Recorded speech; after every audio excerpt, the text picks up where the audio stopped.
கடந்த 4 ஆண்டுகளில் காவல்துறை விசாரணையின் போது மரணமடைந்த 21 பேரின் குடும்பத்தினரை தவிக தலைவர் விஜய் சென்னை பனையூரில் சந்தித்து வருகிறார். கூடுதல் விவரங்களோடு இணைகிறார் நமது செய்தியாளர் மணிகண்டன். வணக்கம் மணிகண்டன், இந்த சந்திப்பானது எவ்வளவு நேரம் நடைபெற இருக்கிறது, அது தொடர்பான முழு விவரங்கள்?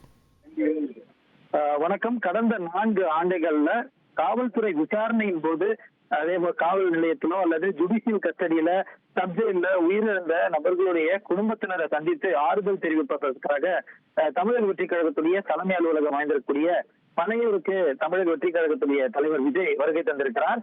இந்த சந்திப்பிற்கு முன்பாகவே கிட்டத்தட்ட 12 மணி அளவிலிருந்து பல்வேறு மாவட்டங்களை சேர்ந்த, அதாவது ஏற்கனவே பட்டியலிடப்பட்டிருக்கக்கூடிய உயிரிழந்தவரின் குடும்பத்தினர் அழைப்பு விடுக்கப்பட்டிருந்தது.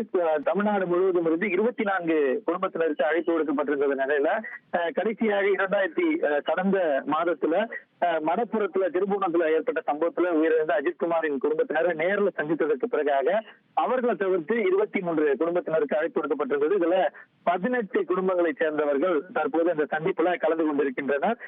குறிப்பாக 3 நபர்கள் அவர்கள் விருப்பத்தின் பேர்ல கலந்து கொள்ளாததும், அதே போல 2 நபர்களுக்கு பல்வேறு சிக்கல்கள் இருந்ததால் அந்த 5 நபர்கள் கலந்து கொள்ளவில்லை என முதற்கட்ட தகவல்கள் தெரிவிக்கிறது. அந்த அடிப்படையில சென்னையை சேர்ந்த 3 நபர்கள், சென்னையில மிகப்பெரிய பேசு பொருளான லாக்கப்பிற்காக இருக்கக்கூடிய விக்னேஷ் உள்ளிட்ட பல்வேறு மாவட்டங்களை சேர்ந்த அளவில் இருக்கக்கூடிய லாக்அப் எனப்படக்கூடிய காவல்துறை விசாரணையின் போது உயிரிழந்தவர்களது குடும்பத்தினரை நேரில் சந்தித்து ஆறுதல் தெரிவித்திருக்கிறார். இது மட்டுமல்லாமல் நாளைய தினம் சென்னையில சிவானந்தா சாலையில தமிழக வெற்றி கழகம் இதே ஒரு கோரிக்கையை ஒட்டி, அதாவது மடப்புறத்துல நடைபெற்ற விசாரணை உள்ளிட்ட இருக்கக்கூடிய அனைத்து காவல் விசாரணைகளையுமே, காவல்துறை விசாரணை மரணங்களையுமே உயர்நீதிமன்றத்தின் கீழ் ஒரு சிறப்பு குழு அமைத்து விசாரணையை முன்னெடுக்க வேண்டும், வெள்ளை அறிக்கை வெளியிட வேண்டும் ஆகிய கோரிக்கைகளை வலியுறுத்தி ஒரு கண்டன ஆர்ப்பாட்டத்தை மிக பிரம்மாண்டமான அளவில் நடத்த திட்டமிட்டு வருகின்றனர்.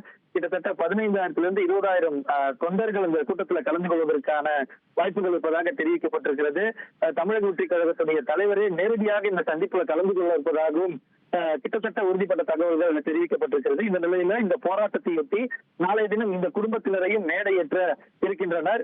எந்த மாதிரியான நிகழ்வுகள் அவர்களுக்கு நடைபெற்றது, அவருடைய குடும்பத்தினர், அதாவது உயிரிழந்தவர்கள், அவரது மகனோ அவரது பிள்ளையோ சகோதரரோ எந்த மாதிரியான சிக்கல்களுக்கு உள்ளாகினார்கள் ஆகியவற்றையும் இந்த குடும்பத்தினர் மேடையில பேச இருப்பதாகவும் தெரிவிக்கிறது.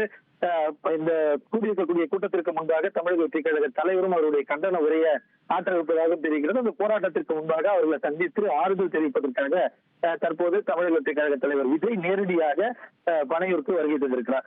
உங்கள் விவரங்களுக்கு நன்றி மணிகண்டன்.